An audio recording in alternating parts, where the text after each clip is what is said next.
pain. And Yeah. the good thing about this is that like some people would look at this and be like, "Oh, this is a really bad time," and I'm like, "No," because I was around in 2008, so like I know what a bad time is. Like Right. the depression obviously was really really bad, but in 2008, like I was in my 20s and I was around. That was like the next worst economic Right. situation that we've been in. So I survived through that in my 20s. So like I know that I'm going to survive through this in my 40s. And to be quite honest with you, like in my 40s, I'm in like a I don't really give a shit as much Right. situation where it's just like I'll figure it out person. So Yeah. I just don't. I'm just not And worried about it. there's something to be said, like, by no means, like, I had a fine upbringing. I was always, we had what we wanted, and it was, you know, it's almost silver spoon. Yeah. But when I was in my 20s and I'm on my own, like, I was definitely on my own. Me and my wife had lived in Mays Chapel in a little apartment. We missed rent at times. I had credit cards maxed. I've had, Yeah. there have been times where I've been like scraping by. So, I think that is important. Yeah, me too. I mean, that's the story of me is like bankruptcy and divorce and same thing. Credit cards maxed out, no money in the bank. Like, dude, I've been there. I've been there like 5 or 6 times. So like, again, like where I'm at now in Don't my want to life. be there, but No, I don't want to be there, but I'm also not afraid to be there. Right. And that's the difference. Like most people, like they spend their entire day like in this like anxious state, worried and scared of like if something's gonna happen the whole day, and then it doesn't happen. Yeah. And then I'm like, yeah, you just so now what you've done is you're not getting that day back. So now you've completely wasted this day worrying, and that's Nicole in our relationship. I'm more of like, you need both. it's yeah, I know, but I can see like my side being like extremely annoying because she's just like, what? It doesn't bother you, and I'm like, that's because like again, this goes back to my dad always telling me he's like, you control the controllables. Yeah. That's it. That's all He you was can do. saying that? It's all he would ever say. Be like, I would bitch about a gas price, and he'd be like, can you change the gas prices? And I'm Right. like, no. And he goes, then what the fuck are you worried about? And I'm like, That's wise. good point. It's wise. And it's like that message is out there on the internet Yeah. now, but before the internet, like you had to get your information from the people that were talking to you. There's a lot of good messages on the internet. The problem is that most of the people that are giving the messages haven't gone through the situations, so they don't really have in my they don't have the experience to be able to comment on it, right? Like them be like, just get up and like do it. Like, yeah, but have you ever gotten the shit kicked out of you and Right. really knocked down and then gotten back up? Like then you can make that comment. And so it's like for me, like, most people would be like embarrassed to say they went bankrupt, but like for me, like I wear it as a badge of honor because I'm like, at least I had the balls to like, go hard Yeah. and risk everything and then also like turn around and like do it again. Right. Like that's the average person is just like unwilling to do that. So like for me, like I wear it kind of like as like a badge of honor, kind of like And Trump does. It's something that you went through, and like to deny it would be denying a part of you and your life. Yeah, and the other thing is too is like they're all lessons. Like that's the biggest thing. Like I've always said, like anytime you fail, there's a lesson in there somewhere, and you try to learn from that lesson. You learn more from your losses than you do your victories. There's no question about it. I cannot agree more with that. Yeah. It's you got to be like in love with losing. It's really weird and like demented and like a completely like mental fuck. Yeah. But it does work. And if you're able to lose and then take accountability, that is when you really are like, if you take accountability, you're like, all right, then you can work on winning next. If you blame somebody else, you're just going to lose again. Yeah. Because it's ultimately, That comes with maturity and then like also like self-awareness too. Like it's hard sometimes because I'm probably one of the most stubborn people in the world. I get that from my mom. But at the end of the day, like if there's an issue with our business and like one of the employees like screws up, like I'm like, well, it was my fault. Yeah. And then someone might say, well, hey, why is it your fault? And I'm like, well, it was my fault because I didn't probably train them on that situation. B, I didn't communicate with them. I didn't follow up with them. C, I didn't check in with the client. Yeah. There's a whole bunch of things, and as a leader, like it's always my fault. Like there's no, there's if there's a money issue, it's my fault. Right. If an employee's upset, it's my fault because I didn't ask. I mean, it's always my fault. Yeah. So You just have to be comfortable in that area. So I think that's the other part of it is a lot of people are just not comfortable being the fall guy. Right. They're not comfortable admitting that, taking accountability. So you said something, and it's something I wanted to bring up. There's people on the internet, and they're giving a message, and they don't necessarily have the right to give the message because they haven't lived it or they don't live it. And something that I've noticed with you is you definitely practice what you preach. You preach consistency. You're certainly consistent. And the other thing that I hear you talk about is doing things for people without an expectation of something in return. And that's really easy to say, but it's not easy to practice. And I can give you like firsthand, I don't pay you. No. And Wish you give, you did. and you give, you've given me a ton of advice. I mean, I was not present on social media. In fact, I didn't even have it on my phone for like 6 years. And then I turned it back on last year because you got to be doing it. And I was just pigeonholing myself. Yep. So I finally did it. And then I swear we hadn't talked or seen each other in like 10 years. And it was my second video. And you're like, "Hey man, I see you, keep going." And I'm like, "Holy shit." And I look and you 80,000 followers or whatever. And it's like, why is this guy, how does he have time to see my shit? Why did he see it? And why does he care? And then from there, I would bounce things off of you, and I still do. And you're always willing to give me your piece on whatever the question is, and always there for some encouragement. And I think, first of all, thank you for that. Second of all, it's like, oh, this guy actually does what he says, which is, so as far as everybody being on the internet saying stuff, and some of them don't have the right, the stuff you're saying, you have the right to, because you definitely live it. You wear it on your sleeve, and then you practice what you preach. So kudos, man. Appreciate that. Yeah, it's I try to, that's a weakness of mine, actually, to be honest with you, because I feel like if someone reaches out, they're most of the time, most people, again, this goes back to the money thing. Most people either don't have the money, or the question that they have is like, I mean, it's not like they need the consulting side of like what I do or whatever it is at this point. Like, I look at you and I'm like, is he doing what he needs to do? Yeah. Does he really need me? Not really. Like, he can just kind of learn. So what I figured was at this point, and this is the part that's like really, really hard. The give without expectation is a waiting game. It's a patience game. So is it like reciprocity?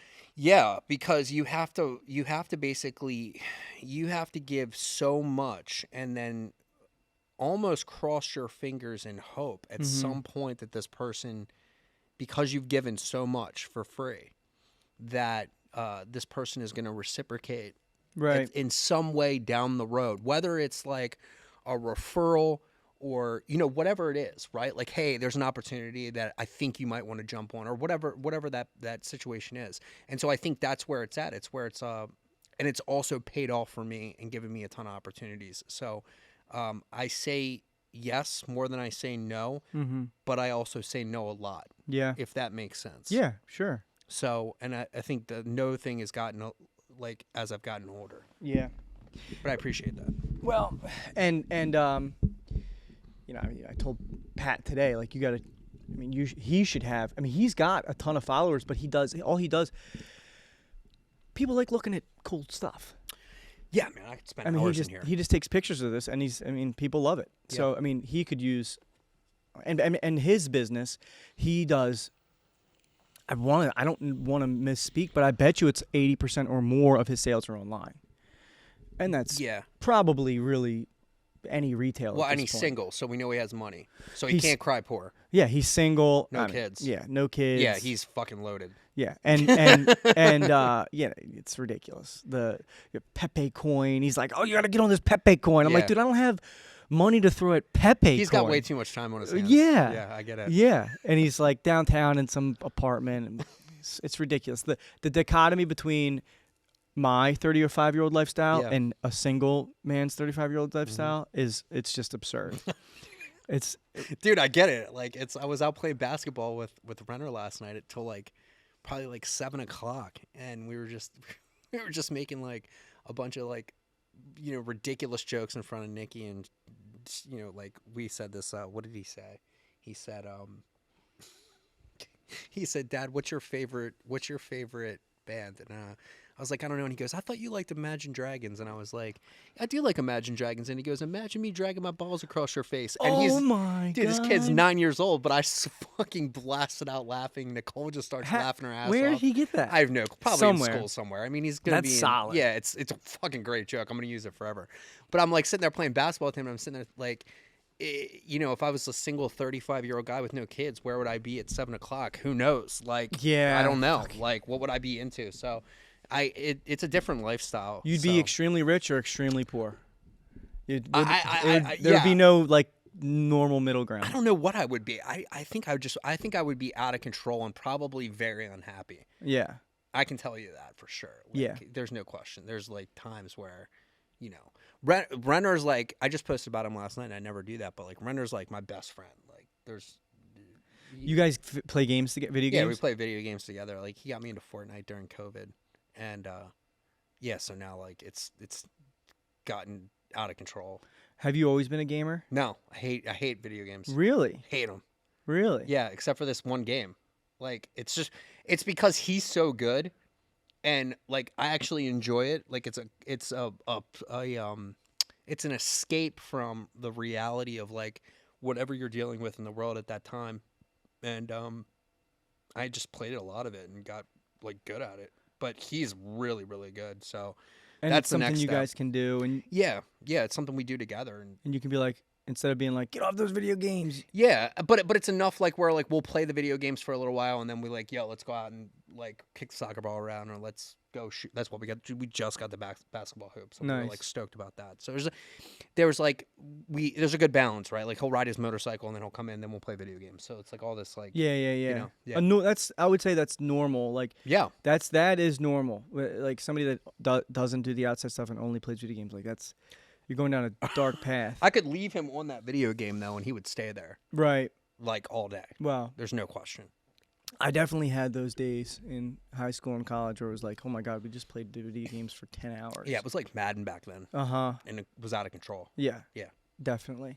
I think there's a correlation between like gamer culture and some podcast culture and like even like crypto. Mhm. Like it's like that like think about the people that got like rich off of AMC and GameStop Mhm. or made some money. I don't know if you Yeah. could say rich. And Bitcoin. Like it's just that tech Mhm. movement.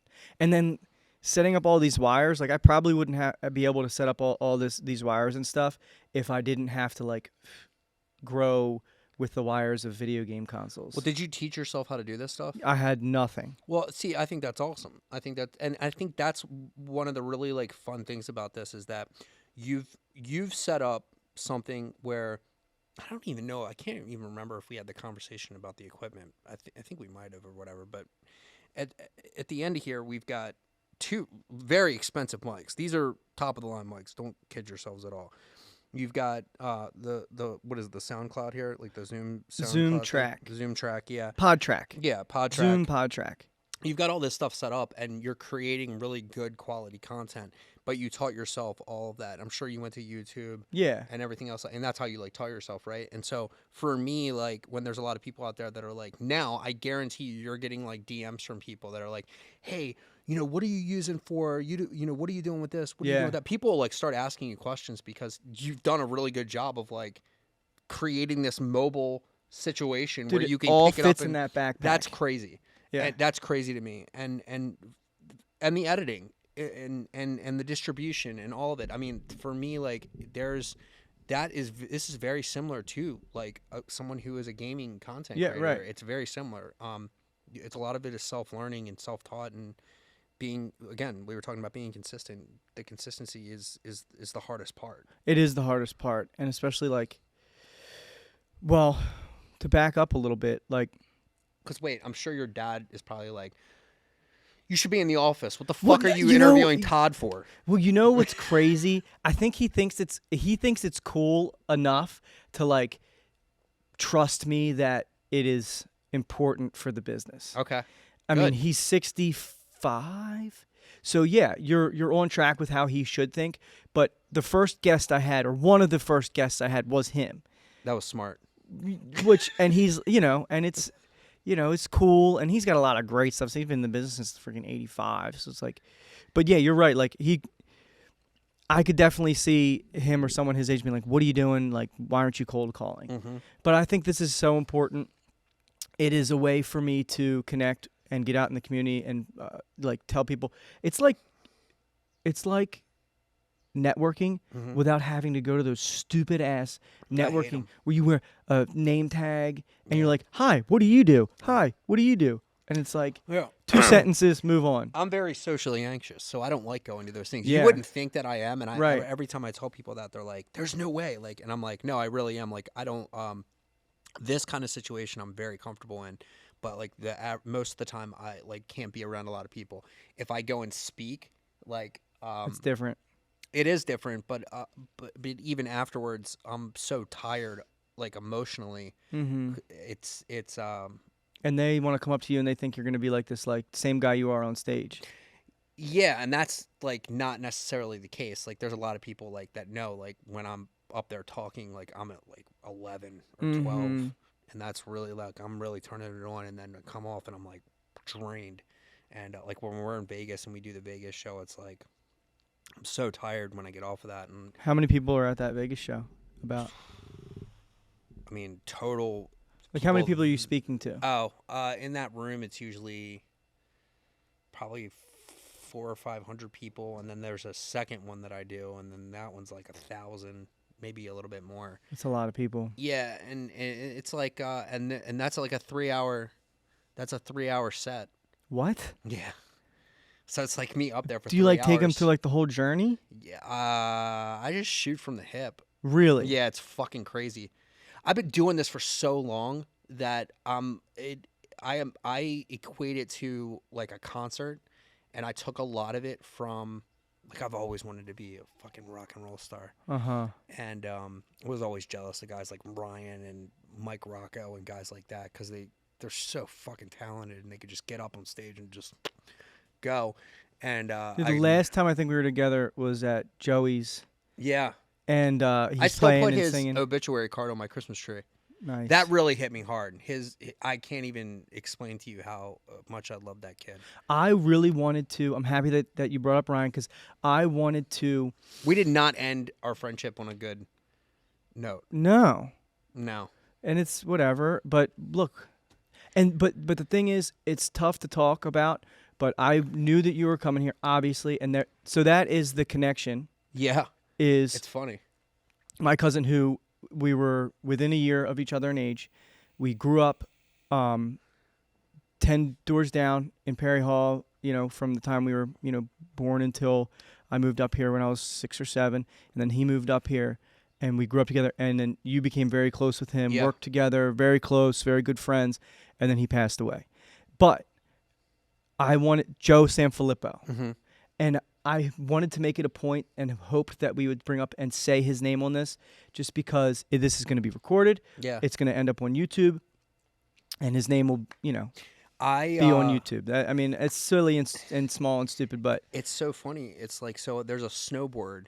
I've been snowboarding since I was like 12, and there's a whole bunch of stories that happened to him, but basically there was a story where he didn't have any money or whatever it was. So I got him, I financed him a car, paid for his car insurance, got him a cell phone, took him to try to get him away from the situations he was in. I started taking him snowboarding, mm-hmm. and like gave him a snowboard. He to, borrowed like, my ride. boots. Yeah. I haven't worn the boots since. So it's just crazy. And I thought I had it all figured out for him. Anyway, after he passed away, my ex-wife had a snowboard made. And it's got a picture of him and I on it. No it says shit. rest in peace. Yeah, I'll send a picture to you. Yeah, It's in my please do. office hanging up on the wall. Nobody's ridden that snowboard since the last time he rode it, and no one ever will. That was the first time I had cried when somebody passed away in a long time. And I think the reason that happened was because I think that I feel like I failed him and I was trying to save him. I think And a lot of people feel that way. Yeah, and I don't think that's proper. I mean, you Yeah, did. I know, and I've had too many people like tell me that, but it was like I just tried so hard. Like I was like, God, is what? Yeah, I can't. There's nothing else I can do. You know what haunts me? Probably about a week before, he texted me like, "Hey man, can we? I just want to go up to your parents' house and sit by the pool. Can we do that one day?" And I'm like, "Yeah, for sure." And then we just, I mean, we Yeah, didn't, like, if you know, it's like, "Yeah, come now," yeah, but you don't know, I know. and it's just, but yeah. So oftentimes those people, for whatever reason, and maybe it's just my lens because of him, but I feel like those people are so. I mean, how bright. I know. That's the thing. It's like loud and funny and smiling and laughing and a lot of tough and rough and bad stuff. Yeah. But like this, like Yes. burning flame. Yep. One time he threw one time he threw a cigarette. We were probably like 12. He threw a cigarette in my front yard bush, and we went down and went to the pool. And my dad's like, "What the?" We go outside front. The bush is on fire. Yeah. It's like, Yeah, that's so Joey. yeah. Yeah. Yeah. That's the thing is I could not agree more with you. I think you're right. Some people like have this like burning light when they walk in the room or whatever it was, and that's how he was. Like you could not like the kid. Right. Like no, but I don't. If you didn't like him, he did something. But then you like for some reason like he got you back in his good graces. Yeah. Like, it was like one of those things. But you're right. It was like he only had a certain amount of time. Like you kind of already knew that, and like I knew that, Yeah. and I kept telling him. But I often think like, man, because a lot of people go through those hard times, and you're young and stupid, and then a lot of people get through them, and they become some of the best people on the planet. Yeah. And so I often think like, man, I wonder what it would be like if he was 40 right now or 38 or whatever. He wasn't built for that, man. He was a fucking animal, dude. Like Yeah. he was built like to play music and party. that was it. He was built like a rock star. That's what he was built for. Mm-hmm. And he lived that life, and it whatever. But at the end of the day, like every Christmas that obituary card goes on the Christmas tree. So not forgotten. Loved him like a little brother. Yeah. But I've got treble clef, and then like I don't even know what the music note that looks like an M, and a music note that looks like a S, JMS. yeah. In music notes. Yeah. So yeah, but so I don't even know how we got there. I forget. It was a good conversation though, because I'm glad that we brought his name up because he deserves to be brought up. He was influential, and it's a good story and a good lesson for a lot of people. Yes. So at the end of the day, that's what's good about it. Yeah, there are certain things that I probably don't have the propensity to do that type of stuff anyway, but there's things that when you see someone go through that and die, it's like, I'm not fucking around. No. Yeah. I agree. Cool. So, all right. I'm not great at segues. Last thing on all of that, you said that you're like a little, somewhat of an introvert, and I feel the same way. Like I can talk when we get into these things. I'm nervous before, and then it's just like, yeah. But I was at a guys' weekend this past weekend, and I'm with like 12 of my buddies, and like I'm not hooting and hollering. Well, I'll be there, but I'm like kind of like chilling, like sitting around, and they're all screaming and yelling and acting out and like talking and stuff, and I'm not. It's like I'm not. Same thing like if we're at a bar, like I'm not the guy that's gonna. Do you drink? Yeah, here and there. Yeah. See, I don't drink, so like it's really easy for me not to be, Yeah. social. Yeah. So, well, speaking of, I used to drink, but yeah, I think you remember that because you're pretty sure you served me. I think I served you quite a bit. Razorbacks. Good times. Good times. Yeah. Well, grimy times. Yeah. I mean, whatever. I enjoyed it. Yeah. I made out in that bathroom a lot. It was a fun time, dude. I don't care what anybody says. That was a blast. Towson. Yeah, but 2006, 7. That time can't be recreated nowadays. No. But it was just an awesome time and a really good group of friends, and I had a good time. But I'm glad that I got that out of my system. And I think that that's the other thing is when people that do drink, or when you get to a certain age, even whatever it is, other things become priorities, and then you start your brain starts to work in a different way. So when you're going out with your friends and you're sitting down and you're watching them act a certain way, they're probably blowing off steam or whatever it is. But then, like in the back of your head, you're going, I'd just rather be at home, like watching TV, like on my couch, and just kind of like hanging out. I was like, I got to be sharp for Todd on Tuesday. Nah, you don't have to be Can't have sharp for me. 100 beers. Nah. Yeah, I get it. That's how I am every day. It's pretty awesome. Well, when you're in your 20s and you're hungover every single day, and then you have like a couple days of clarity, you were like, at some point, you're like, wow, this feels way better than the time I had, the drunk time. Yeah. Like waking up clear-eyed and feeling great is so much better. I agree. It was a decision that was made almost 9 years ago, and I don't regret it at all. Were you just like, were you going down a bad path, or was it like, this doesn't make me feel good, I'm going to try and not do it? I think I looked in the mirror and looked at myself, and I was like, ugh, I fucking hate the way I look. How did I get here? I was a 3-sport athlete all my life. Yeah. How did I get here? Yeah. Like, not a 3-sport athlete. Like, I'm 3-sport athlete in school or out of school, and then, like, everything else I picked up, I was, like, good at. Like, athletically, I was, like, really good at sports. Like, I'm not being a fucking wise ass. Like, I was good. Right. Picked up a basketball yesterday. I'm starting to shoot, and I'm, like, swishing. I'm, like... It's like, throwing it through the legs. I'm like, it's just some of us were really good at, we pick up a ball and we were good, right? And I remember looking in the mirror and like seeing that. And then I also noticed like it was starting to affect my life. Like you said, like if I drank and I went out, like I would go all the way through, and then it would take like 3 days to feel normal again. And I think that my temper probably was getting the best of me too. Not in a bad way, but just like I would say things that like I probably wouldn't say. I know I wouldn't say if I was sober. So one day I just was like, enough. Yeah. That's enough. Great. And so now like that literally is tattooed, like never again is like tattooed. Oh wow. Right there on my wrist. Just to like, it's a point. It's like it is not happening again. Right. Like it's over. And I think it's also responsibly like showing like, my kids that I know they're going to drink, but like the point is like, you don't have to always drink. Like you can find Dad's a other really outlets. good time and he's not drunk. Yeah. Yeah. I'm a blast. Yeah. I live off caffeine and nicotine. Yeah. Nicotine's a tough one. I don't give a fuck. I'll smoke nicotine till the day I die. I'll vape till the day I die. Cigarettes are really gross though. They're disgusting. I have to have a vice though. I have to have a vice. And I don't want to stop. And you're not a golfer. No, I'm not a golfer. I can golf. Yeah. You'd be blown away and you'd be like, this fucking guy, you would be blown away. But I don't like being out in that heat. I get no satisfaction. It takes too long. Yeah, it's an entire fucking day.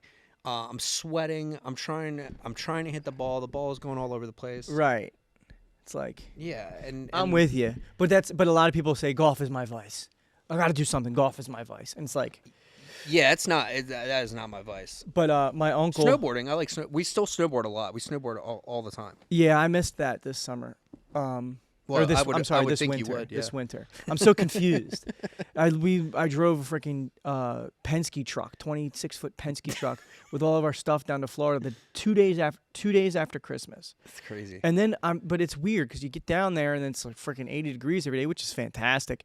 I come back here and I'm like, I have to actively tell myself it's not fall. Yeah. Because I'm coming off of summer weather. Yeah. I'm interested to see what it's like in the summer. It's going to be pretty crazy. We did the same thing. We went down to Indian Beach or Indian something in Sarasota earlier this year, and I like fell in love with that place. And it was like I'm 100% like at some point like we're gonna buy a place there and be there. It would be really cool to be, because I love Maryland. Yeah, I love everything that comes with Maryland, Baltimore. The type of people, just like the people that were born and raised here are just like, I mean, I guess it's true for anywhere, but just this is, our place. It's a loyal place, and it's if like you have a good reputation in the area, like then you can you can really flourish, and people will support you and they'll take care of you. And well, everybody always says small town, but it really is. Yeah. Like there's Where'd like you go to school? And you're asking the yeah, high school. yeah, that's the thing is like you're immediately when you said that, like my high school like popped in, like not that I went to college, but it's like I mean I did, but it was like I dropped out. But at the end of the day, it's like that's really what it is. It's a very close knit like fraternity. But I think the politics has gotten in the way in this state too. And this is one of the most Yes. expensive places to fucking live on the planet, dude. Like it's crazy. I don't understand the politics. I do not understand the type of stuff that we went through the last 2 years. And then, like, we could go down a rabbit hole and probably piss some people off because we got to remember we're in Maryland. But, I don't know. It's crazy. But, yeah, I love Baltimore. And if I just had this thought, like, if you're in Baltimore, and I went to Hereford. So if we're here in our hometown and I'm like, where did you go to school? Oh, Calvert Hall. Oh, private school, bitch. And then, but if I'm in Florida, I'm like, where'd you go to school? Calvert Hall. Oh my God. Ah. Really? You know? Oh, okay, because you're in a different state. Right. And they're like, yeah, okay, got it. It's like you can talk shit about your brother, but if somebody else talks shit about your brother. Yeah. You know? Do they really talk shit because you went to private school? I went to public school. I went to Hereford. Okay. I was just using an example, like private yeah. school, public school. I don't know, Calvert Hall. I got a lot of friends who went to private school. And Yeah. They all are epic failures. Yeah? It's like college, too, dude. It's like the same thing with college right That's now. Like these people are going to college and they're coming out in debt. And like, I think it's finally College. I think it's finally like hit the wall where if you're not a doctor, an engineer, an attorney, you might want to rethink that. Yeah. That taking on that debt. Should go. I was just having this talk with my father-in-law. Get a trade. Like, trade. Yep. Yeah, man. He has a huge construction. They build hospitals basically. Yeah. And he's like, we haven't prioritized trades in this country for a long time, and all the old guard are retiring, and there's no one to fill their shoes. Yeah, there's going to be a huge need for that. Even like specifically because of like AI. I know a lot of people aren't like, worried about it yet, and they really shouldn't be worried about it yet. But there's going to come a time where the average job is going to be taken over by a program that can facilitate it nonstop without, there won't be an 8-hour workday. It'll be a 24-hour workday for that process. Right. And it'll also expedite. It'll increase profitability for companies. I think everybody at a C-level standpoint is going to realize that now. And I mean, I even have like there's things that we've taken off the plate of people in our agency. Well, as simple as by AI now. As simple as I'm sure there was a time in your content creation life where you were manually doing captions. Yeah, and I mean like that is a perfect example. Yeah. That's a perfect example. People don't even think that's AI. That's AI. Yeah. I mean, and granted, there's mistakes in there and things like that, but that is like archaic AI. I mean, we're talking like I'm messing around now with like Chat GPT-4 and it's mind-blowing. I know that you're into that, so Yeah. I did preemptively think about some stuff that I wanted to talk to you about. So, back on track, you mentioned college. Mm-hmm. You have a successful business, and you said you dropped out of college. Yeah. Marketing is your expertise. Yeah. Social media has completely changed marketing. Yes. The personal brand has completely changed sales. Mm-hmm. What is happening in marketing 101? Are those textbooks from 10 years ago thrown in the trash? Or are there still do you think there's still fundamentals of marketing? I think there's fundamentals in there. I think the biggest problem, and this is for me having interns, with the company and over the last few years and their major being marketing in college and whatever it was. And every single one of them have come out and gone, I've learned more from you and working with you than I ever would being in school. And it's because what they're teaching there does not really apply to the speed that things change on a daily, on the daily span of like how everything kind of is laid out and the strategies that are out there. That's why like years ago there's videos of me saying like, I don't use marketing plans. And people are like, what do you mean you don't have a marketing plan? And I'm like, well, because I can't change the plan.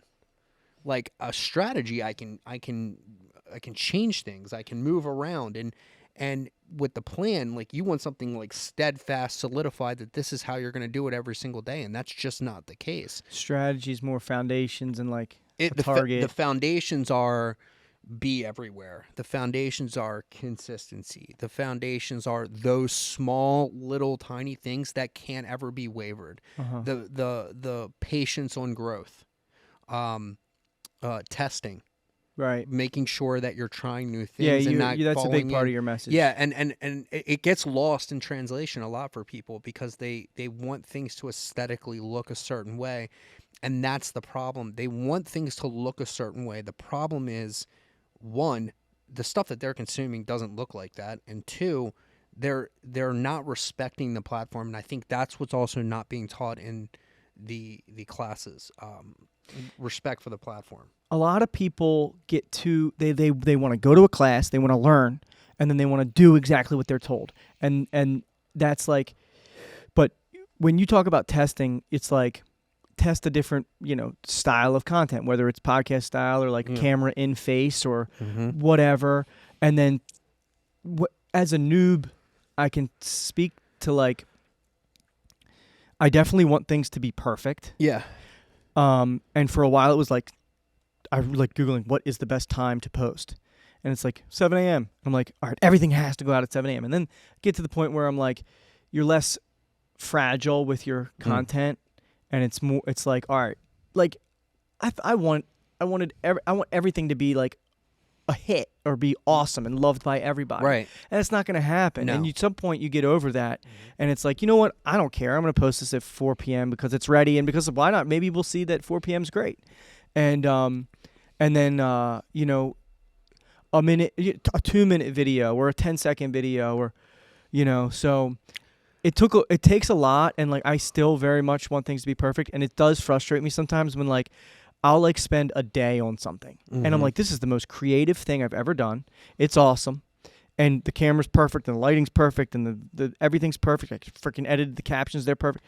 And you put it out and it's like, does crap. And then you put up, then like the next day I'm like, oh, I have this old clip that I just didn't even edit. I just put it out a minute of it and it's grainy and looks like and you put it up and it blows up and you're like, all the time. So what does that tell you? It's just you got to be consistent because it's random. You have to be consistent. It's not random. It's the consistent. You don't, contradict yourself. It is because of the consistency. Yeah. But it's also usually because of the context that's within the video. The video can look amazing. Mm-hmm. But if nothing's being said, really being said, right. if nothing's being taught, yeah. if there's no story to it, if there's no beginning, middle, and end, if there's no solution to a problem, if there's no emotion involved, right, then it's going to fall flat on its face. So a lot of people try to mix and match all the scientific stuff without thinking about really what gets people to like a post. And what people like about posts is they like how it makes them feel. Right. In that moment. Totally. And you just have to like look at it that way. Like you gotta think, and you also have to think about like what the intent is of the post. Like, what the fuck are you putting this post out for? Like, why are you posting this? Is it just because you just don't have anything else to post? Is it just because that just seems like and then your expectation of success, and I've said this too a million times, your expectation of success on every post you put out should be 0. Yeah. Then you're never going to be upset. Right. If it does you're not going to be butthurt. And never. And you're going to step up and do it again. Correct. Let me ask you a question.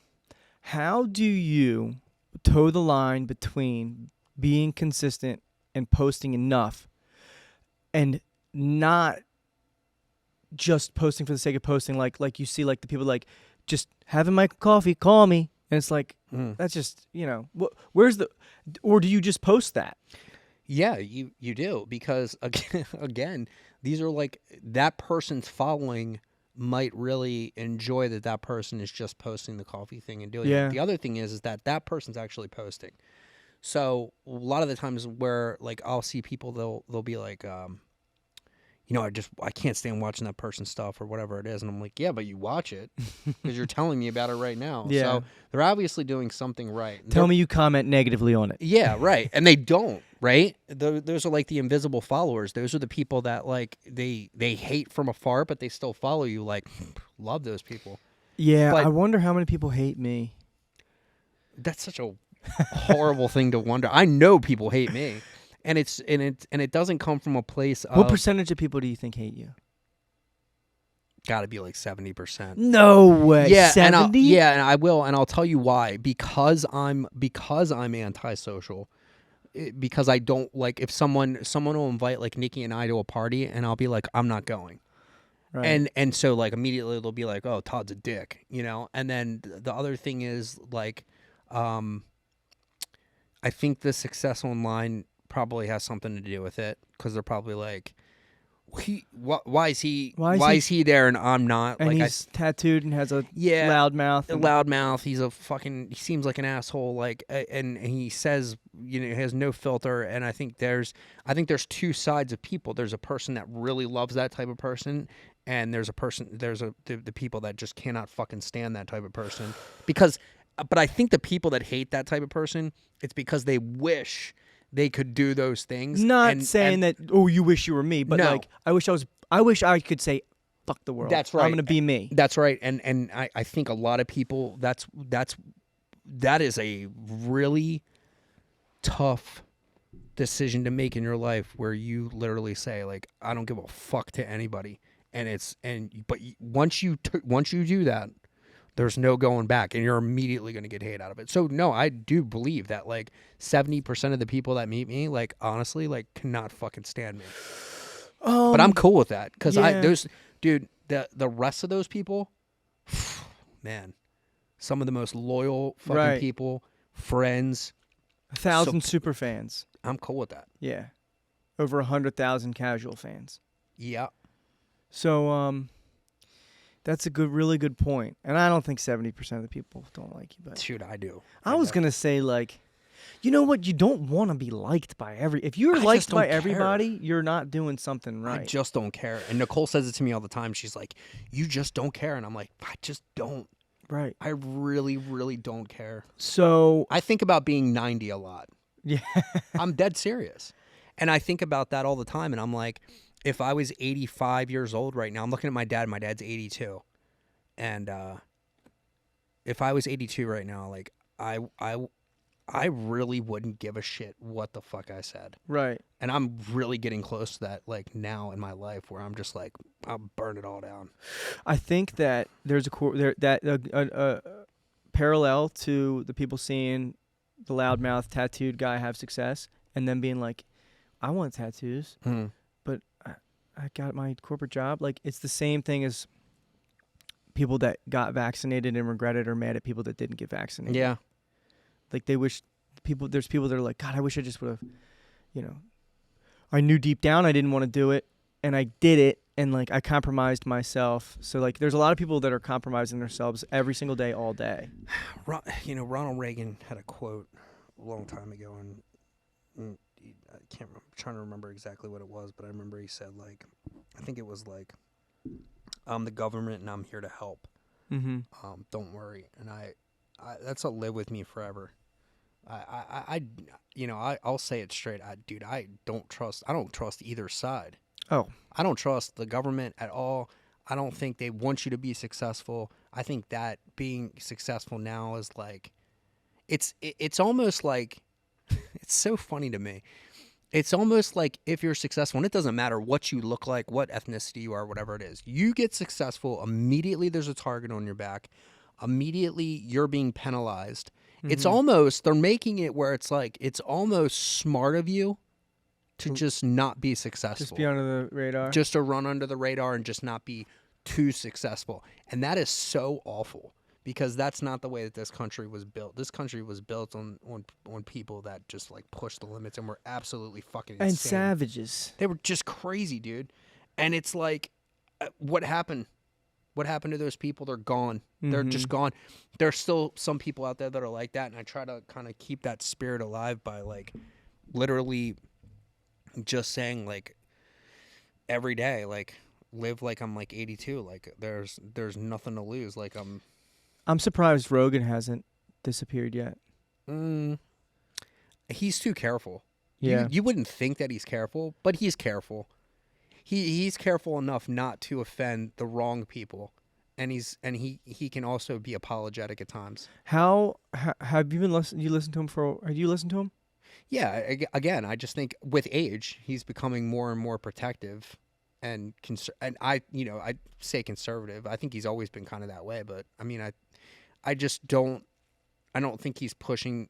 He doesn't push limits like Howard Stern did. Right. And I don't agree with like Howard's political views, but I agree with how he handles things face to face, right? Like, and damned be the consequences. Yeah, his podcasts are unedited. Like, yeah, it's pretty crazy. And Joe's not like that. See, so Joe is somebody who is edited. He protects certain things, and so I don't think Howard does that. Yeah. So it's so hard to not bounce around, so forgive me. But back to the personal brand stuff. You know what I think is really cool about all of this? It's like as level a playing field as you could imagine. Like you can go with your camera phone. Yeah. And blow up and have a following and sell your service or become a comedian or a musician or whatever with just your camera, or you could, spend a little money and set this up. Yeah. Like the playing field, it's not like, you have to be a marketing manager at Coca-Cola to get by. Like the playing field is so level. Would you agree with that? Yeah, everyone has the opportunity. Yeah. That's the funny thing about all this is that everybody has the opportunity. What I will say is that there is with that level playing field, there also is, once you're in with a platform, like once you're in with opportunities, it's not as even as some may think. Really? Yeah, so like this goes back to like years, like them pumping certain people. Yeah, there's no question. Like my shit's getting pumped right now, like because of that partnership with TikTok. Like there's no question. You have a partnership with TikTok? Yeah, it's like a strategic partnership. So it's like I'll come in like once a quarter and do like is that the case study you were talking about? Yeah, yeah. So that was the case study. Was originally something from one of their employees being in one of my lives, because I went live for an entire year. And like when you were saying like, I do everything I say, like I went live for an entire year every single day from 9 to 10 o'clock p.m. Wow. Like without not. How many people would be in your lives? I mean, in the very beginning, it was like 1 or 2 people. And then it grew to like, by the end of it, before I like burned out from it, it was like probably like 300 or 400. Wow. I probably built like $500,000 in revenue off of that. Is that huge live? Yeah, dude, it's the secret. And no one gets it though. Like if perfectly, honestly, like what I would be doing if I were you right now, I would have been going live on TikTok and Instagram at the exact same time. Like while you were doing this. Yeah, it's okay. We can do it again. But it's an unlock, because I got that from a realtor. Believe it or not, like one of my friends, Lauren Matera, it's that real estate chick. This was way back, years ago, and I was just like, what are you doing? That flipped the switch. And we were just talking one night, and she was like, you should just go live. She's like, you're so good on stage, why don't you just go live? And I'm like, fuck, I didn't even think about that. And I went live, and it was like, it sucked. She's like, just keep going.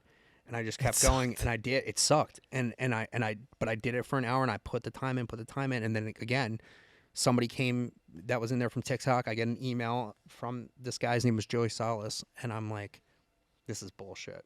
And he was like, no, I'm really from, like, we had a Zoom, and he was like, we want to do a case study on you. And I'm like, holy crap. And then that led to the other opportunities.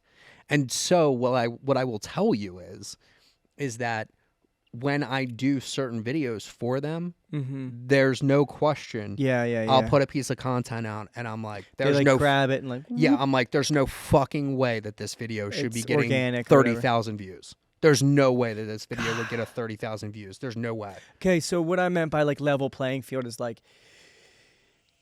you got something good to say, you just point your phone in your face and say it. Like the apps are there to make it look like everybody else's. Yeah, everyone has the same opportunity. Right. The real crux of this is that the average person is just not willing to do that. The average person is not willing to go live every single day for an entire year. Mm-hmm. The reason I did that was because if I say to somebody I'm consulting, I want you to go live every single day for an entire year. Yeah. They're going to be like, that's impossible. And I'll be like, no, it's I fucking not because I did it. That going live every day, you just said that. That's like some Casey Neistat type stuff. Yeah, and it you worked. Follow him? I do, and it worked. And he's a perfect example of consistency, of testing, trying new things, pushing the envelope. He might be. I wanted to ask you this, so let me not say anything. Who is your favorite online personality, influencer, whatever you want to call them, that isn't, forget people you know and people that you work for, work with, or whatever you want to say. Who is like, you know, who is like your like entertainment outlet? This is like an awesome creator. I'll tell you exactly who it is. It's I was gonna say I can tell you exactly who it is. Now I'm like stuck. Shit. Look at your phone. Yeah, I will. Hold on. We'll edit this part out. Yeah. I was in the middle of a post. Really? Hold on. Oh, all right. My favorite creator right now, like that, and it's not even right now. It's like somebody I could like. This is the way I judge a creator. Somebody I could just literally binge watch all of their stuff. Yeah. Old time hockey. Yes. Okay. Yes. He's great. He's great, and it's the Hey, buddy. Hey, buddy. It's the storytelling. It's the quips where you can take those things and utilize them like in like normal day life and like be like, oh, that's that guy, right? Like he's done a really good job of that. Again, understanding like hello, marketing. Yeah, exactly. The calming ASMR audio that he uses. Yes. Again, the storytelling, the nostalgia of the It's the beautiful. videotape going into the TV and it coming up as like Mighty Ducks. He really tapped into the 90s kids. All of that. And then watching his longer form content, shorter form content, and then watching his rise to the opportunities that's given him. So if there was somebody that I could just binge watch endlessly, it would be him. Yeah, out of all the creators, that would be the one person I would pick out of all of them for sure. Do you? Weird, but true. He's a good one, but like some people are like, that's the opposite of what I see Todd binging. Yeah. But no, he is creative as can be. Yeah, he's awesome. Another one of my friends, she's a comedian, but she does OnlyFans, but she's a comedian, and she's been on my podcast. Does she do OnlyFans like comedy, or she like get naked? Yeah, she gets naked, but she's a comedian. Her name's Shay San Juan. She's fucking hilarious, and she's built a really amazing business like based on that. She'll do like comedy gigs, but then she'll also do OnlyFans. But her content is comedy and OnlyFans like together, like the situational Insta-ho type stuff. Yeah. But she'll like play a guy and like act goofy, and her humor is what perpetuates everything else. Like she's a really beautiful girl, but at the end of the day, like she's just funny as shit. Right. And that's another one. Like I could listen to her forever. She's hilarious, dude. And Casey Neistat, we brought him earlier. Casey too. I mean, he's a cinematographer. Like his stuff. I first saw him when he did that Nike commercial. You ever seen that? Yeah. Where Nike gave him a budget and then he blew it all, but it's like he didn't blow it. He made the freaking video. Yeah. And it's just like about like just do everything in your life. Yeah. Like, and Casey's a good storyteller. That's his secret. But Casey wasn't a content creator. He's a filmmaker. That's the hard part. Like when people are like, "Oh, I kind of want to do stuff like Casey," you can't because Casey's a filmmaker. So everything that he sees is going to be different than the way you're going to see it as like a amateur content creator. He had a show on HBO like before he had He's a filmmaker. Yeah, And right, so right, it's right, going to right. be always going to be hard to see through the lens of somebody like that. You know what I mean? Like, Yeah. so don't you can try, but I think also like his mind is just completely off the rails because again, he's an I don't care person. Yep. That's what he talks about. Like he'll It go makes him through real dangerous. and he'll go through periods of like doing 800 vlogs in a row, or he'll like procrastinate for 10 days and then do a film in one day. Yeah, and then he told you that. Yes. So then you also go, "Oh, okay, so he's not superhuman." Right. You know, and I think that's the other thing is like that's the crux of it is like you know, when people are like how do you, somebody said this to me the other day. They were like, "How are you making so much content?" And I'm like, "Well, I would say the majority of my day. I spend more time making content than I do on my business." Mm-hmm. They're like, "What?" And I'm like, "Yeah, definitely." Yeah. Like I lose money because I put out so much content and create so much content. You have an amazing ability to have consistency. Yeah. Is that is there like, all right, Monday I'm shooting this, Tuesday I'm No. doing Nope. I just document everything. So again, people make it hard on themselves. I don't sit down. I haven't sat down and shot a piece of content in probably 6 months. Really? Nope. I stopped doing that and immediately just started documenting when I speak and my mastermind that I have. And if I have any one-on-ones or I have any meetings, I just document those things. Or I just pick the phone up and just go. Yeah. I stopped everything. I no longer sit and yeah. Typically, what I would have done here, I would have had like a videographer with me, or I would have had my own stuff with me and would have filmed this. Mm-hmm. But I know you'll have all this content. So Yeah. what I'll do, like once you release all your stuff, is be like, hey, send me over that stuff, Yeah. and then I'll have my guy go back in and rip shit. And so that's enough content. Yeah. And I'll definitely just give you the whatever this ends up being lengthwise. And then Well, that's what he does. yeah. Though my editors will, and that was like another thing that I did. Like I kept seeing like a situation where people were like, "Wow, we don't have anybody to edit for us," and I was like, "Oh, well, then I'll just build an editing team." Yeah. And then I was lucky enough to have like the right people around me to do that. Do you think that AI will become It already is. the editor? Yeah, for sure. Definitely. For sure. Yeah.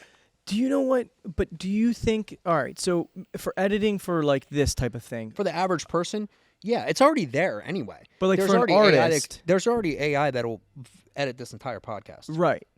But like if I, have in my mind Mm. what I want to come across, Mm. and I like the thing that I think AI misses right now, those programs, is like the pauses or like zooming in on like a weird face that you're making because I said something stupid. Yeah. You know what I mean?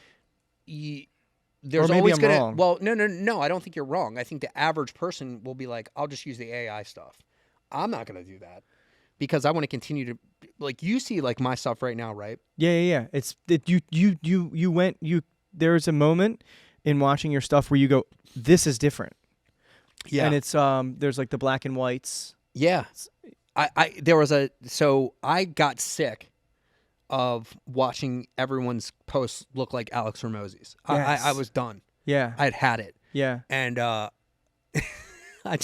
the apps were building Hormozzi style. the Hormozzi style. I used that captions. They were building it like that. And I finally was just like, I went to all my editors and I said, dude, let's get really fucking creative. And I'll pay you more. But let's really push, and I don't care what you do, just go. Different. And I let them. I take no input. What do you call it? Credit, other than the words going behind me. That was me. That was me saying I want to try this.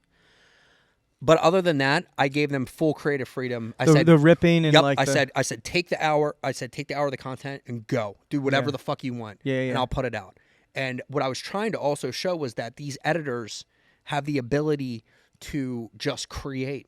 And AI can't do what these guys are doing. That's the beautiful thing. I know. And the other beautiful thing is with these apps, there's going to be a couple that rise to the top, and they're going to be the apps that everybody uses. So then everybody's stuff is going to look exactly the same. Yeah. So when I started doing this, I'm like, you know what? I'm going to stumble through it. And I Google stuff and I'm like, God, you're not telling me what I want, Google. And like, so it's like, all right, I'm going to figure it out. And what's going to happen is it's going to just be undeniably me. Yeah. And it's going to be my style. And I think that is what is going to be lost with AI. Now, it's a great tool. Like, I used one of the tools a couple of weeks ago, and I threw an old podcast I did with my brother up, and it spit out 10-minute-long clips that I just put on YouTube as YouTube Shorts just that's good. to pump it out. And I view YouTube a little differently than Instagram too. YouTube is where I can be a little more or a little less guarded and business-like. I like it.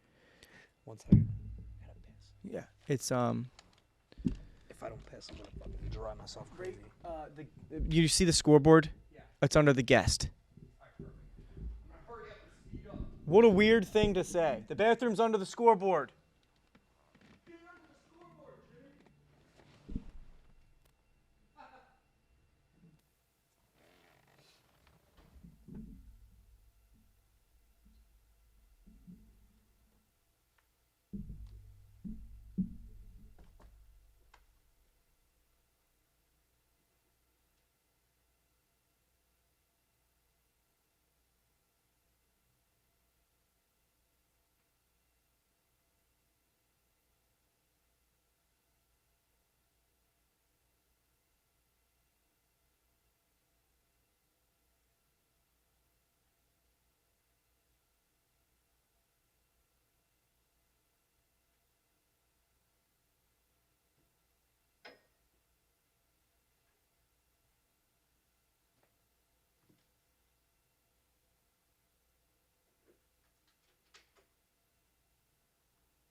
Uh-huh.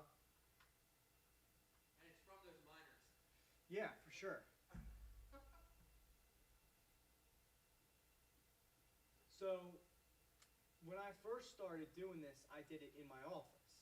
Yeah. So I had all the equipment running into my computer. Yeah.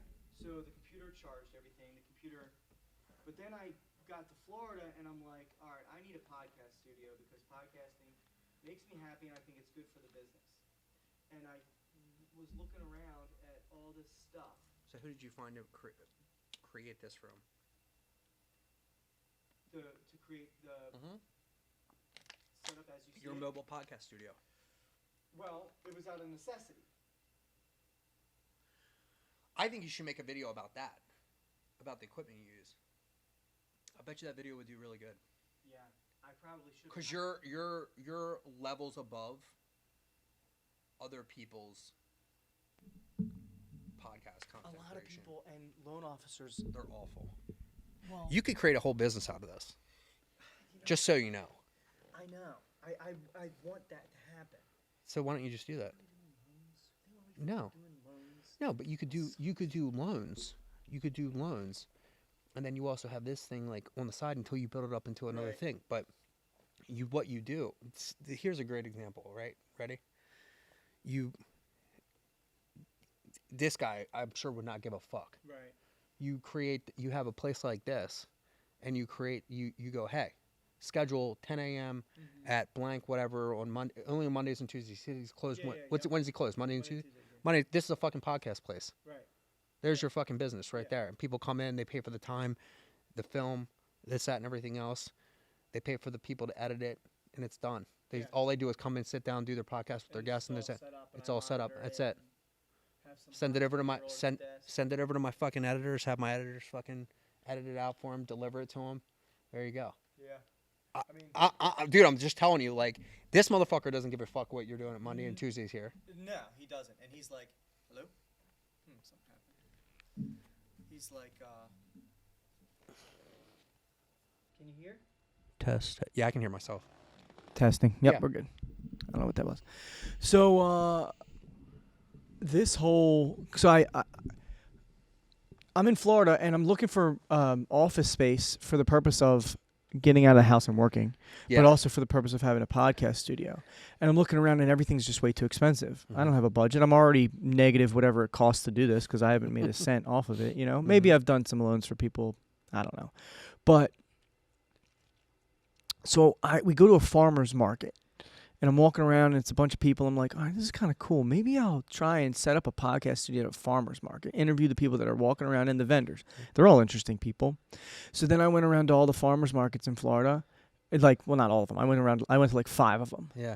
And I was like, hey, could I set up a podcast studio here? And they're like, what?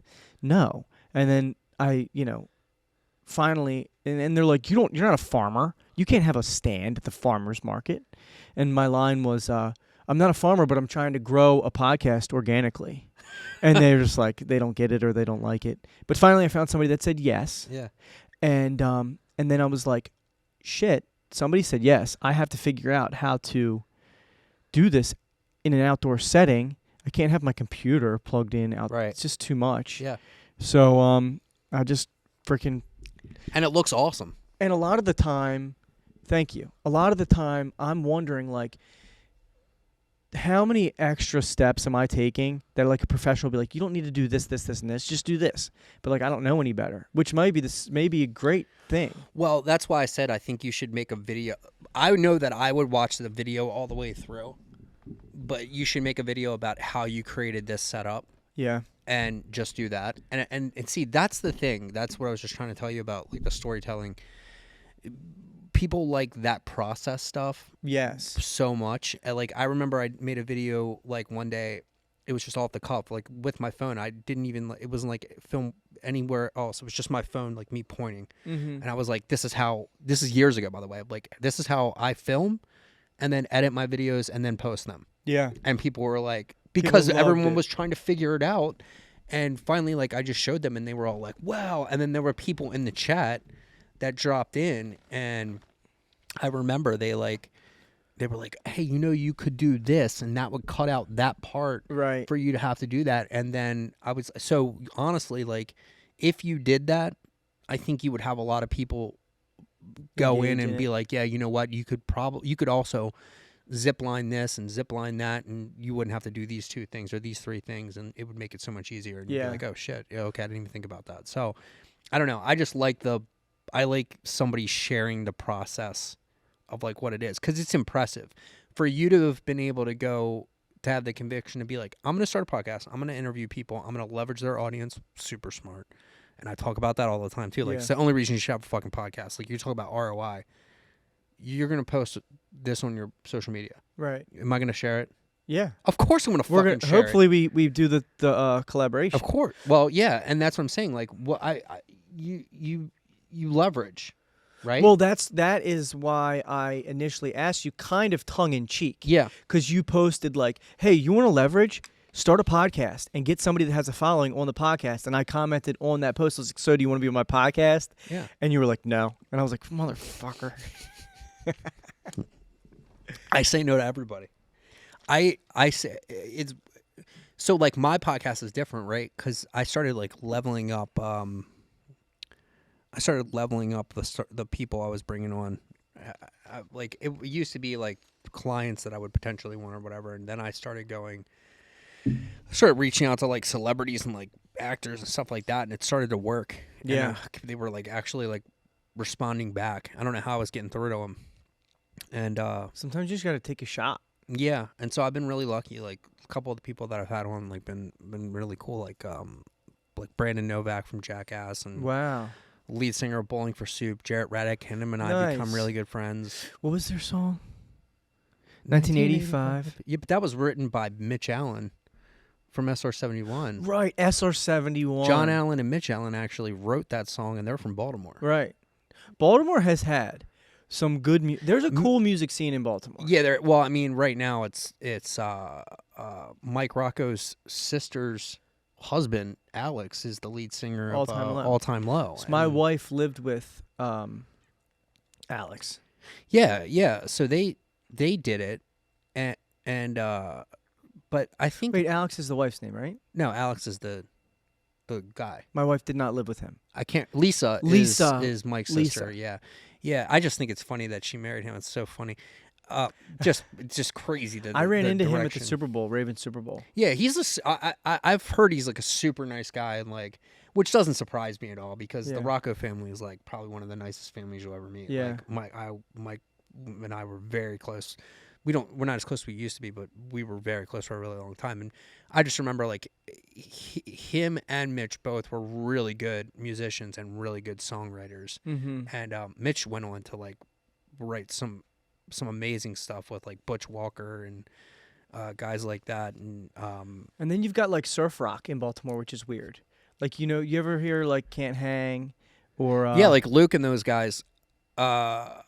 No, I know those guys too. Yeah. Really? Yeah. But again, like that type of music, I never really got into the jammy, like I don't know. I like you call it Like surf rock. surfer. Yeah, I just never got into that stuff. Yeah. I was more like heavy, either like really like heavier rock or like 90s rap. That's about the crux of my music. Like emo. I like emo stuff now. I think it's funny because it's like making a comeback, but I think like emo for me has like always been good because like it does exactly what it's supposed to. It brings out an emotion. Yeah, it's emotional music. But I think emo is also the kind of music that like you like and you listen to it in your car at like 40, but if you were driving down the street and your windows were down, you would put your windows up because you're like, I don't want anybody listening to this. Yeah. Knowing that I listen to this song. Some of it is so good. But like emo like also trickles into like Taking Back Sunday. Like I get it, but like their best songs are like the songs that you wouldn't be like, this is my favorite song. I still do that to this day though. Like if I find a song that I really like, I share it on my Instagram stories from my Spotify account because I'm like, I think it's cool like to like let people. I love that Spotify lets you share that to your stories like on Instagram and stuff because it shows people like what you're listening to right now, but like also like the kind of like the music that you're into. And I think it also like that brings people together because I know people be like, anytime I do that, like people DM me and they're like, oh, I fucking love that song. Yeah, like, oh, that's I love a good that song. point. Yeah, and so I'm always searching for new stuff too, like always. There's really like fewer like mainline ways to connect with somebody than music. Yeah. So that's a really good point. I've never shared any. See, the way that I share it, I believe that I'm sharing my love for music is I'll pick a song that I think fits a clip perfectly rather than like a trending song, which is probably like hurts me sometimes, but it's like I'm torn between creating something unique and that I think is cool. Yeah. Like there's a lot of me that like I just want to make stuff that I think is cool and good, and I hope people think it's cool and good.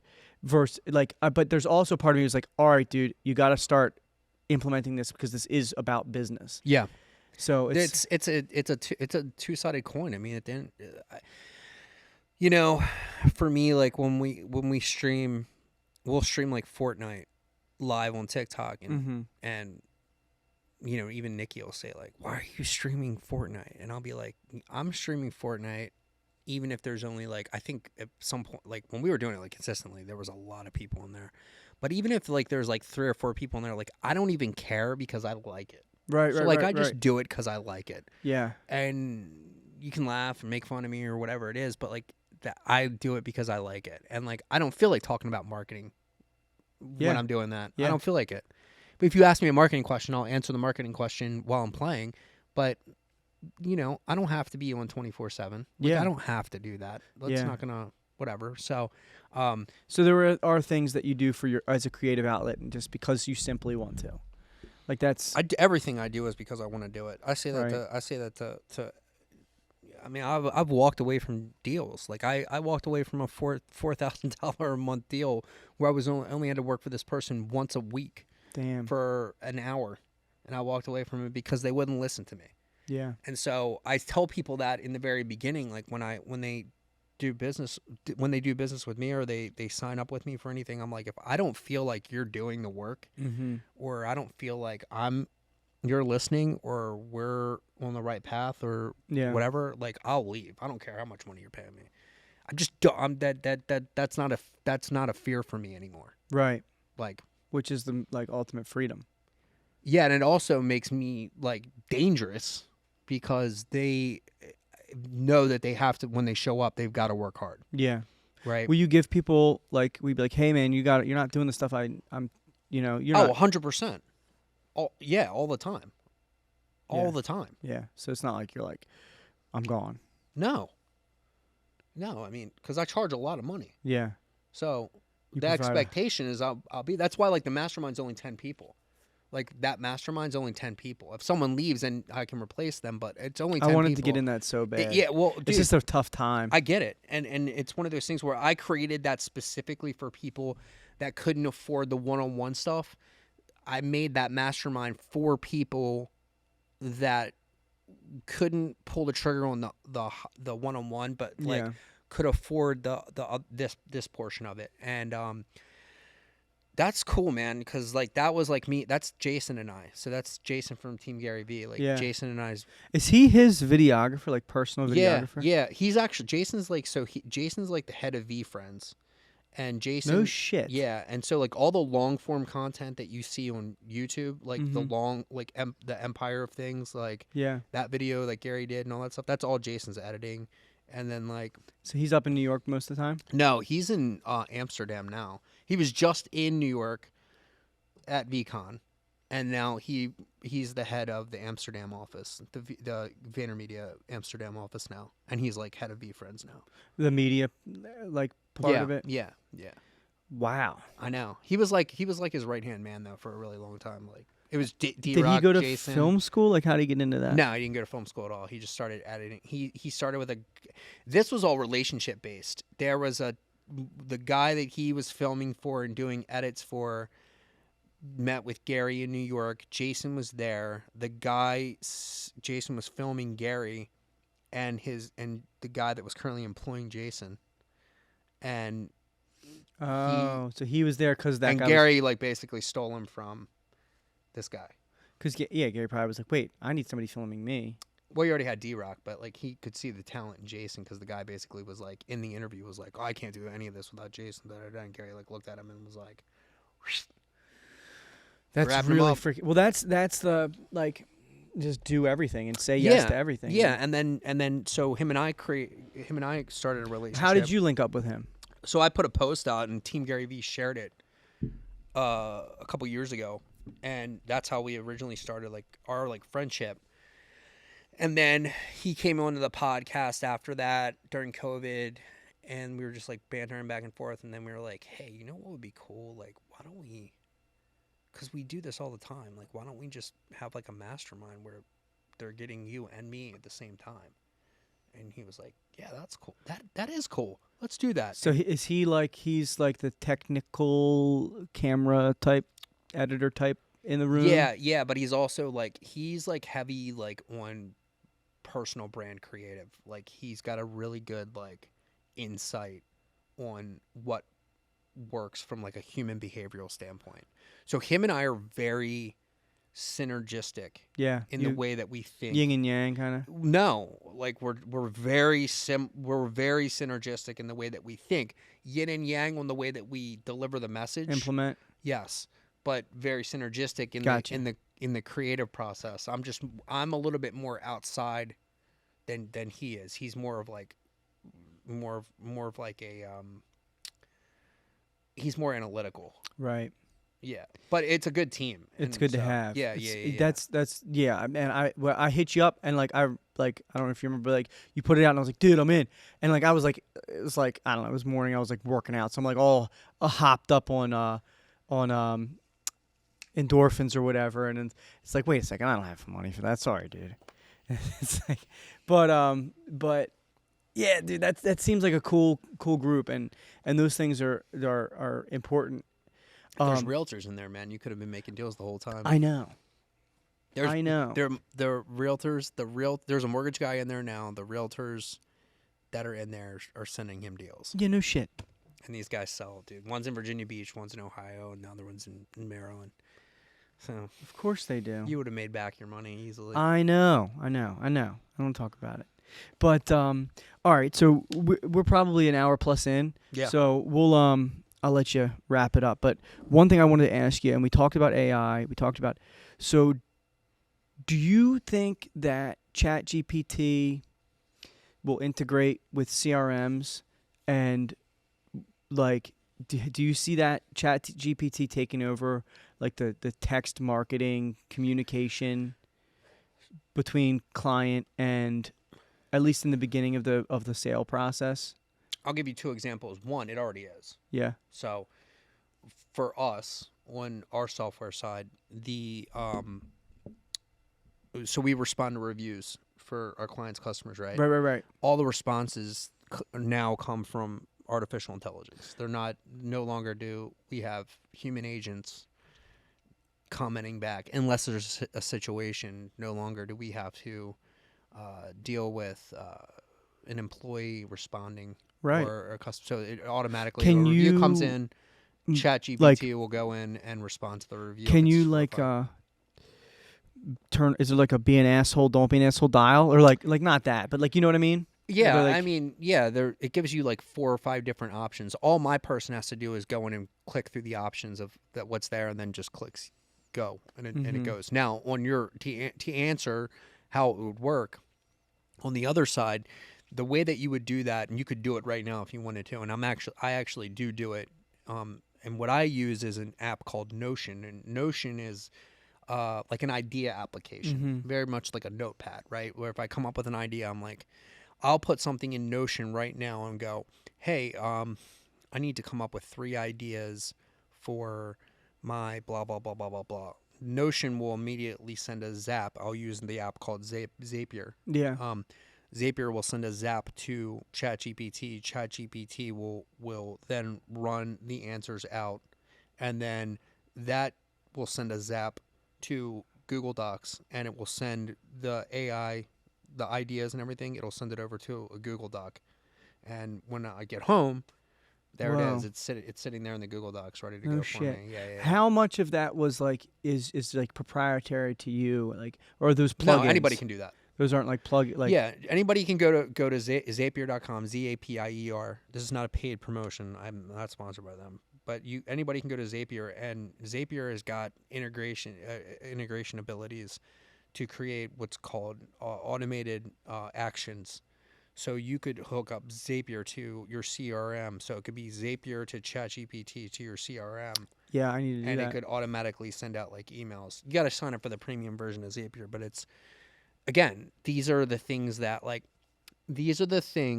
I don't talk about, that we go deeper on when I'm doing my consulting, mastermind, you're a client, things like that. And so a lot of people like, yeah, I give a ton of shit away for free, but dude, I'm giving you, when you watch my content, I am giving you the bare bones, bare fucking minimum of what I know. You like have no fucking clue until you sit down at a conference table with me, and we really dive deep, and I just start ripping apart your brand and then putting it back together. Right, and that speaks to it, because it's not just about post every day, get online. There's CRM integrations. There's AI, proper AI use. And Adam, that's the thing. That's the thing, is that there's so many people out here, especially full even scale marketing. Yeah, these fucking marketing people.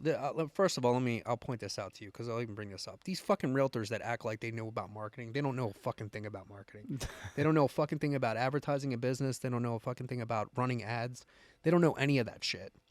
If I sat down at a table with them and started breaking things down, I went into the back end of some of these platforms and started breaking down how APIs work, or any of those things, they would just be like, huh, what? SEO. They know how to use a fucking mobile app, and they know how to create content. Great. That doesn't put you in a position where you should be running a fucking class and teaching people how to do shit. Right. Because you're not telling them the right stuff. Right. I see it all the time.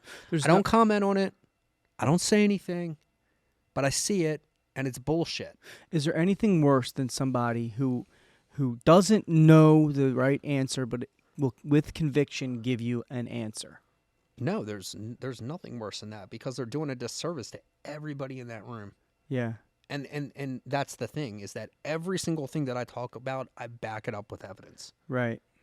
You know what I mean? Yeah. And these people are just not doing that. Yeah. They're just not doing it.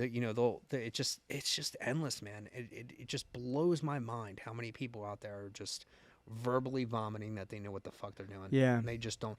There's guys like Scott Bentley, right? Scott admittedly will be like, when people ask him to get on stage, he'll be like, I don't want to do that. I'm not doing that. I don't Right. want to be in front of people talking Yeah. like that. Scott doesn't really want to, he's great on social media, but Scott's only good on social media or good on TikTok specifically because he got there really early and he was consistent. Yeah. And he'll tell you that. Right.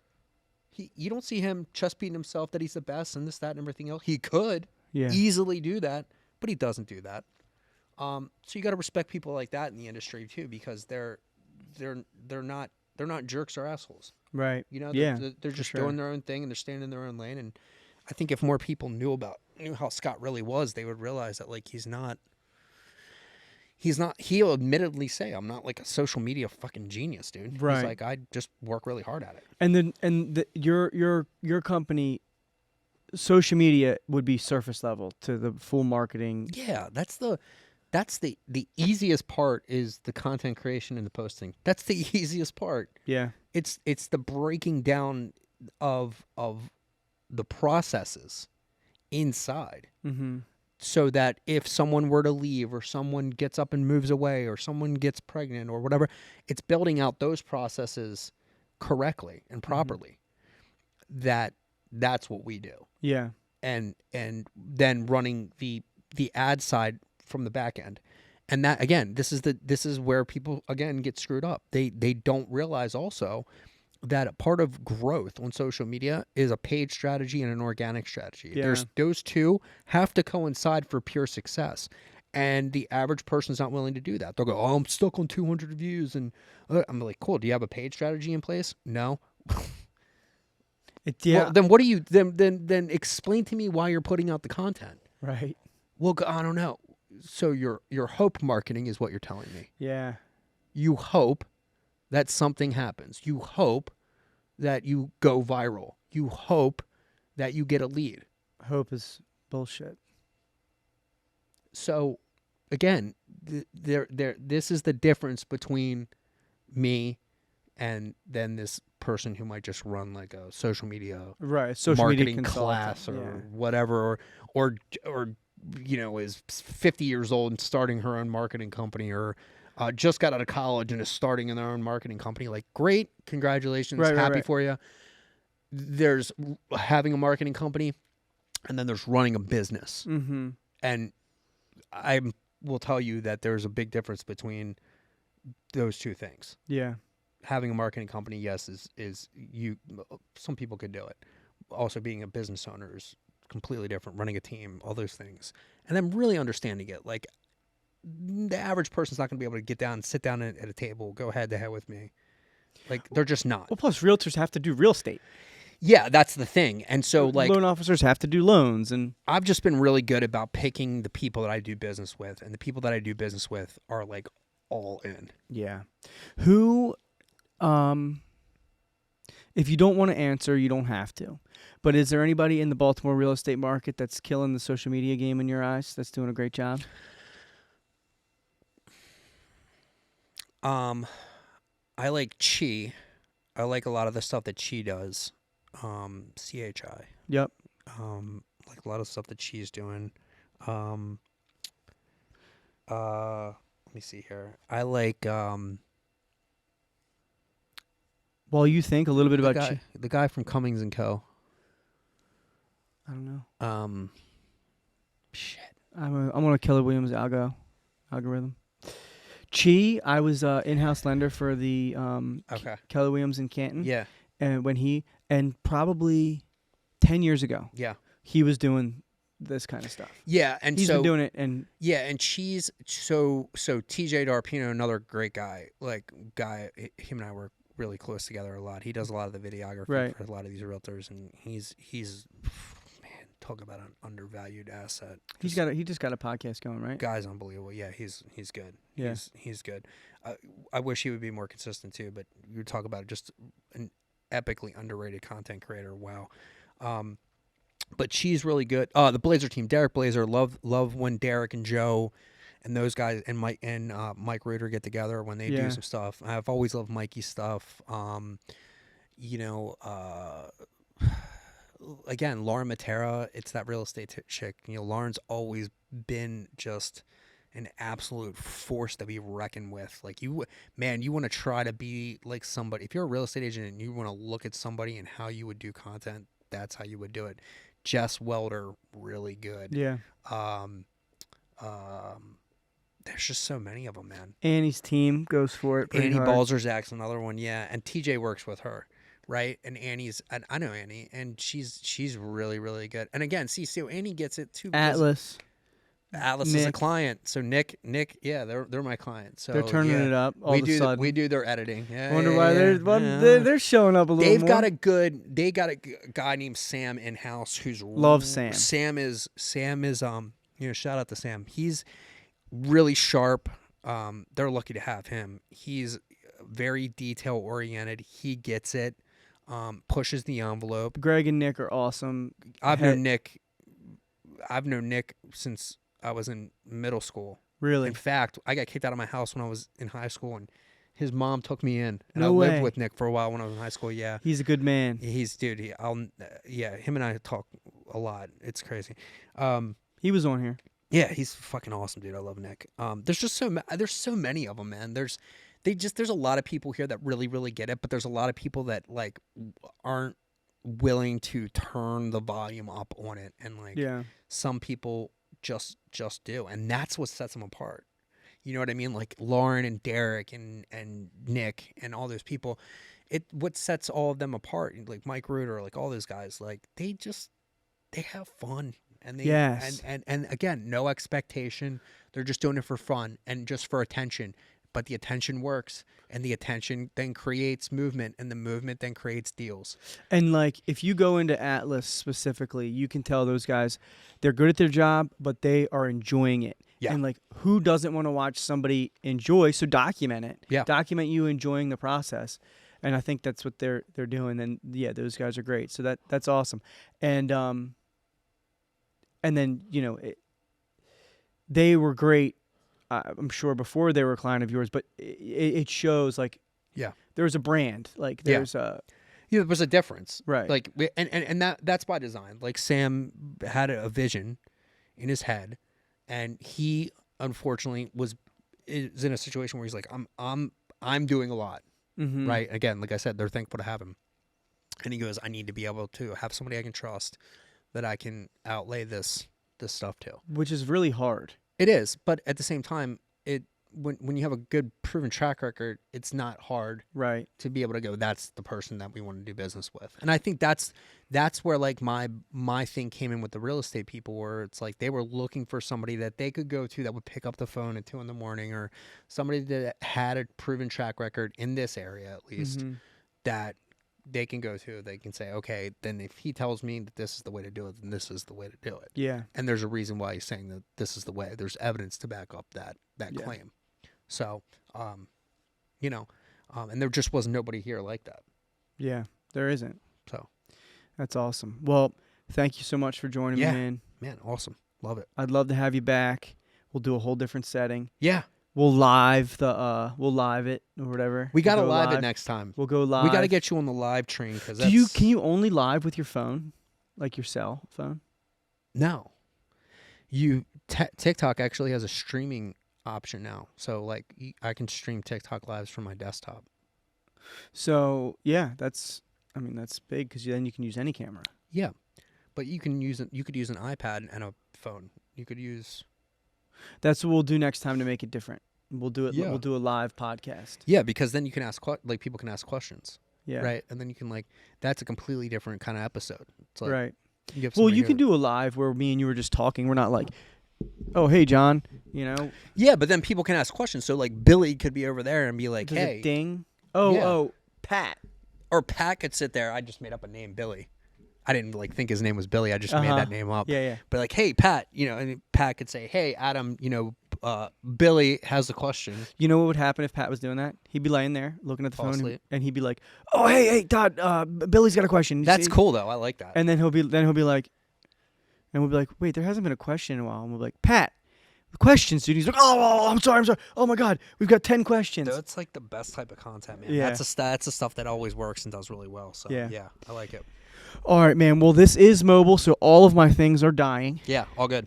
So Thank you. I really appreciate you, Yeah, dude. man. Absolutely, Really. it was my pleasure. All right. Very good, man. I'm so bad at ending them. You did it the right way because what I always did